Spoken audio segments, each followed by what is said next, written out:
Amber, thanks for coming down and talking to us today. Now, tell me, how does a second-year sports management student find themselves getting selected to be part of the Six Nations referee team? Where did it all begin? So for me, probably injuries playing. I think I stopped playing at 16 after playing from like 6. So disappointment really. My family found online a women's only ready to ref course that the union were running. My nan signed me up for that and was like, off you go then. So, and yeah, never really looked back since then. And what's the biggest challenges you face when you're out there reffing? I think probably the biggest thing is perception. There's not many female refs in Wales, so I always like to say, like, first 30 seconds, that kind of perception's gone. Like, I'm just a ref then. Back, mate, back! Good. I'm not like the first female ref they've had or anything like that. I'm like, bang, 30 seconds in. Like, that all changes, and I think that's always my mindset going into games. Mind. Set. Now let's address the elephant in the room, why we're in a lecture theatre, not on a rugby pitch. Because you are a Cardiff Met student on sports management, as well as being a referee. Mm-hmm. How difficult is it to manage those two things?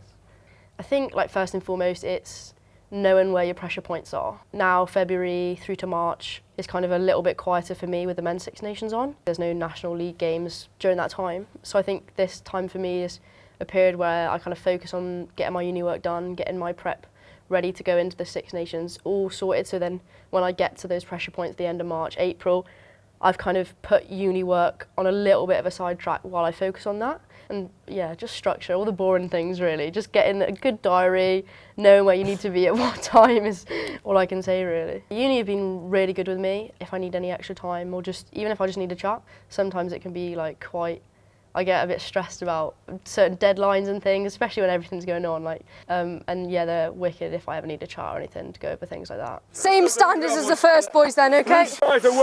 Now, rugby is known as a slightly more respectful sport than most, but I'm sure at times you face backlash and players getting angry at you, etc. How do you deal with those situations?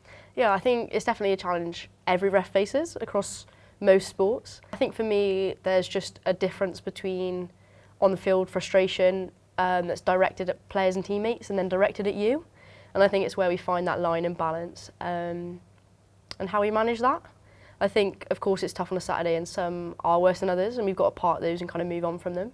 But touch wood, I've always been pretty lucky so far and just minor little incidents, really. Hang on. Do you want to run? Here. They've both gone down this side, but I'm stood that side. I'm not in an accurate position to call. So you mentioned it there, the big one, the Women's Six Nations. Tell me everything. How did you find out? When did you find out? How does this come about? Yeah, so I found out before Christmas.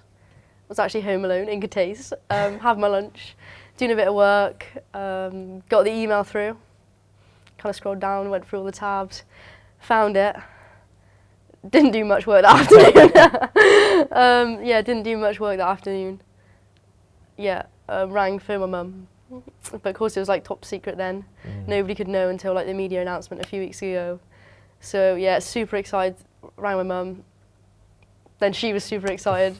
And yeah, well, I couldn't sit down all afternoon then. So yeah, that was wicked. And yeah, just looking forward to getting involved in working with a class group of refs, and a nice trip to Italy as well. Yeah, nice trip to Italy. Parma, I believe. Yeah. Going out to Scotland. So you can top up your tan whilst you're there? Hopefully, yeah, but I'm kind of a burner, so maybe a bit of sun cream for me. Factor 50. Yeah, on at half time as well.